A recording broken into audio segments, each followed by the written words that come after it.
Okay, welcome to topic 3, classroom management practices and procedures.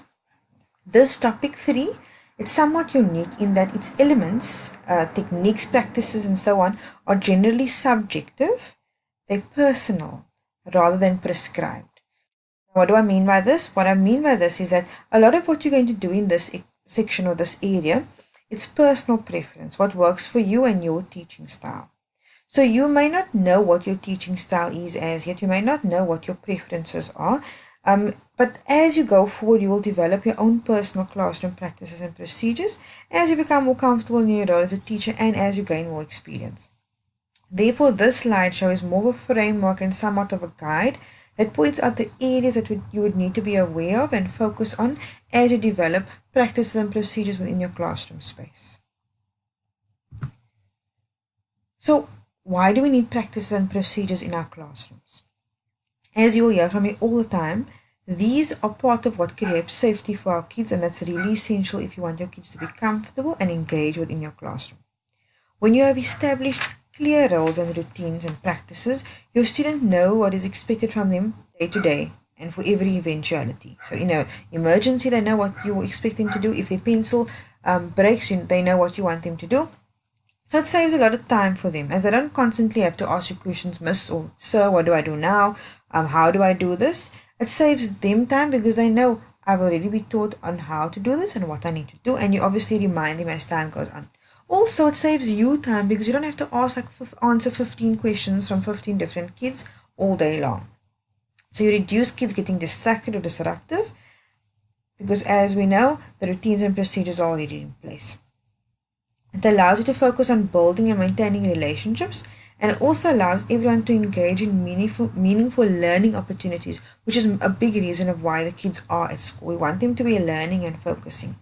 So essentially, if we know what we do, which is the routines, if we know what we do and we know how to do it, and the how to do it is a procedure part, there will be little room for any difficulties, doubt, confusion, and just general distractions. Children need structure and routine and not chaos. Remember, everything that we do in our class should have a why. Why do we do this? What is the purpose of this? We need to ensure that children have structure, they need boundaries, they need realistic, healthy rules and guidelines because this helps them make sense of their lives and helps them to develop internal structure. Now, what do I mean by this? When we have external structure, so we have rules, we have boundaries, when kids know what they need to do at every point, it helps them to develop their own way of structuring their lives, their own way of planning activities for themselves. I don't know if you've ever had this experience, and I'm sure you have. You'll feel very overwhelmed because you have so much to do. So, for example, you're studying, so you have your studies, you have assignments, you have work, you have your kids or your family at home, you have your friends, you have a lot to do. It's just so much, and you feel like, when am I going to do all of this? And because it's so overwhelming, you don't even start. Because where do I even start? It's just too much. But sometimes if you put together a to-do list, it gives you some structure of where to start. So you can actually start ticking off. And as you tick off, it just gives you more inspiration to do more and more and more. So I found that this works for me. I actually make a to-do list and start ticking off and focusing on things on that list because it just gives me a sense of structure and a sense of where to start. So this is what I mean by how kids use an external structure to create an internal structure, and therefore they eliminate the chaos in their lives. So you may ask, who creates the practices and procedures? And there are various views and opinions on this, but essentially it comes down to the type of classroom that you want, the kind of environment that you foster in your classroom. More learner type environments or learner focused environments, they'll co-create the rules and guidelines for the class with the students. Also further develop this then they will develop it into classroom routines and procedures from there. Some teachers actually encourage parents and families input as well and ask for suggestions or ideas. But if you don't do this, at least be careful to let parents know what the classroom rules and procedures are so that they can keep their kids accountable and also keep you accountable for the various rules and procedures to be respected and adhered to. On the other hand, some schools have policies which feed into your classroom routines and rules and procedures. So like the pass system for going to the bathroom. Sometimes kids have to actually get a pass to go to the bathroom.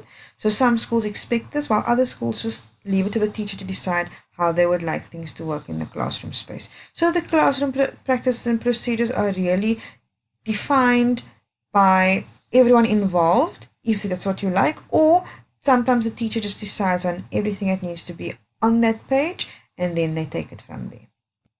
Because we want to foster more learner-centered environments and we want our kids to take responsibility and also buy in, it's a good idea really to have them join you in that process of creating the procedures and practices, because then they'll have some ownership and they'll feel like this is something that we decided together and therefore I need to respect it because I was part of deciding on this.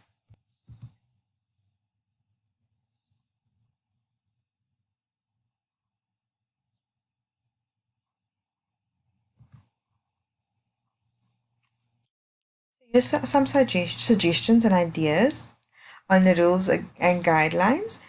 Create them and implement them from day one, the start of your term. Try to have it already put together by your classroom and by yourself. Co-create them. Don't have too many rules because too many are just going to be restrictive and confusing. And make sure that they're all fair and reasonable and not something that's not too high expectations that are unreasonable.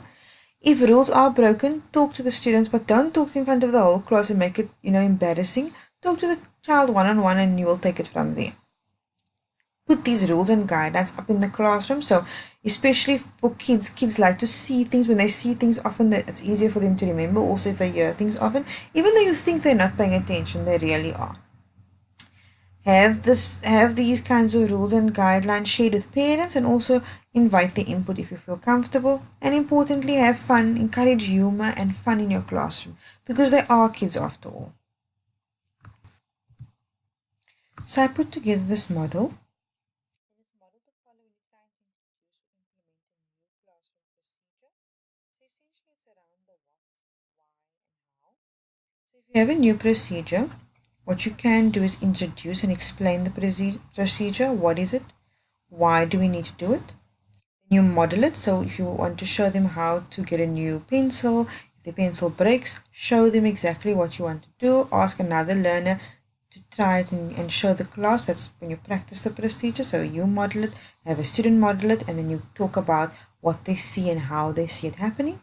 And then remind them and reinforce them because oftentimes kids don't remember or they confused or they just don't know how. So you have to know that you're going to have to practice and reinforce and re-explain a couple of times before the kids actually remember it and do it continuously. These are just some general reminders when creating and enforcing the rules and procedures in the classroom. You need to be consistent. You cannot skip a day because if you do, it doesn't allow kids to realize the importance of the rule or procedure. Have high expectations, so don't water things down for your kids.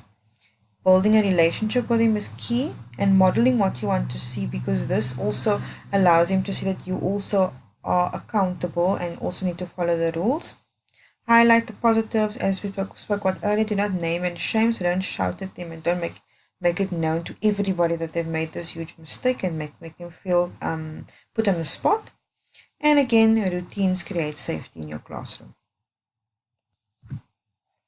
These are just some ideas and procedures you could establish, or things around where do we sit, how do we come into the class, transitions. So some teachers like to play music in transitions. When they transition from the reading mat to the tables, play a little bit of music while they're working, play music. What is your procedure on that? Emergency procedures, how do we use the bathroom? Do we ask or do we just get a pass and go? How does that work? So those are kinds of things. No, they're not the only procedures to create, but there are some reminders on where you need to think about. Okay, so behavior challenges, these are just examples. Sometimes teachers don't know how to manage behavior and how to manage students. So these are two examples on a student that is attention seeking and one that is power seeking. Attention seeking is just wanting to get some attention, positive attention or negative attention. And power seeking is trying to get the teacher into a fight or into a struggle because sometimes the child feels powerless. And so they want to push you as a teacher so they feel some semblance of power, but it's also someone looking for attention as well and just looking to be seen. These are some ideas of how you can have your rules and procedures in your classroom. Have them looking fun and interesting. Put them up on the walls as a reminder to your kids, and anyone who comes into your classroom as well understands what the expectations are within the classroom, and they know that what is expected from them in different situations and in your classroom specifically. I have an example of a classroom arrival procedure. This is just what I think is not necessarily what you have to do. So in this classroom, the teacher will meet students at the door. Students they are able to come into the classroom before class, but as soon as the bell goes, or however your classroom or your class start, you stand at the door. You leave the classroom. You line up outside. The teacher stands at the door.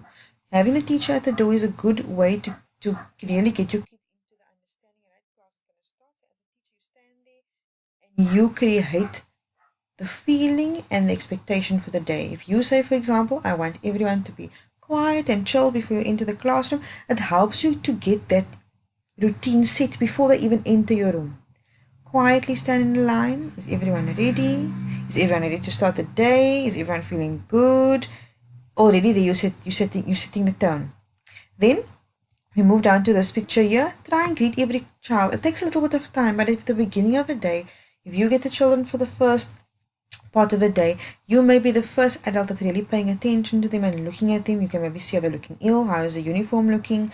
Are they feeling good? Are they looking their usual selves? And you also notice who's there and who's not there. Have your classroom prepared. If you have an activity for the day, for example, you're having a cutout activity, have the pages on the desk maybe already, or have the different stations set up, or so on.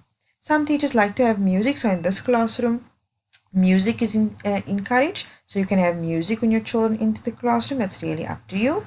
And then on your board, have the expectations for the day. So I'm going to show you in the next slide what it can look like. So this is a whiteboard.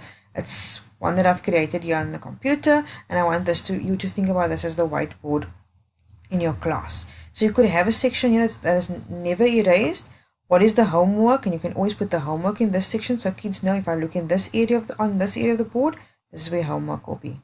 Here's things about what must I remember. For example, remember to bring your special colors tomorrow, or remember that you need to bring a different book tomorrow. Announcements, maybe announcements for the term. Look, this is just an idea. You can have them anyway and anyhow you like. This is just an idea. Yeah, you can always have the day of the week, so Monday, Tuesday, Wednesday, the day, the month, and the year. Get kids into the pattern or the routine of having this on their pages. Then you can have the topic of the day. What are the objectives for the lesson? Remember, if kids know what is expected, if your lesson plan is easily accessible and available, they know what they need to look forward to, unless you want to surprise them, which is a different thing.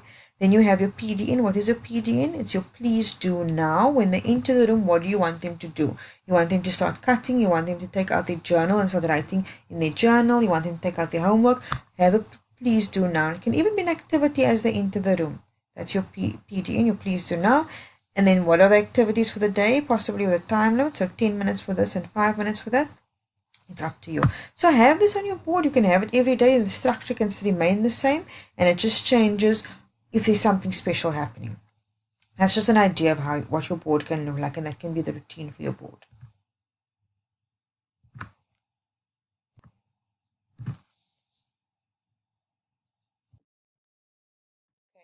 Then collaborating with colleagues. Sometimes as a new teacher, you don't know what to do. You're unsure, you don't feel that you have enough experience because, let's face it, studying and being in the classroom are two very different things. They don't seem the same. They feel like it's completely different, and that's normal because we cannot really prescribe or give you a complete idea of what you will feel or expect day to day within your classroom. So collaborate with your colleagues that have been there for a while, people that you trust. Ask them for ideas or share your ideas with them. In that way, you develop your own classroom management style, and also you know what kind of procedures and rules and routines work with kids, because a lot of teachers have already worked it out. You don't have to recreate the wheel if you don't have to. If they have something that works, then borrow it from them. Tell them, I think this will work in my classroom. I'm going to try it. And then you give them feedback afterwards and thank them also if they're helping you to develop these. Just remember why you're doing what you're doing. And that's going to guide you and lead you on your way, because it's going to give you the confidence to know that I'm enforcing this procedure and rules because I want the best for you as a student. These are the references I've used. Please feel free to add your own references or to go through these books and these journals and find out any extra information you like. Thank you.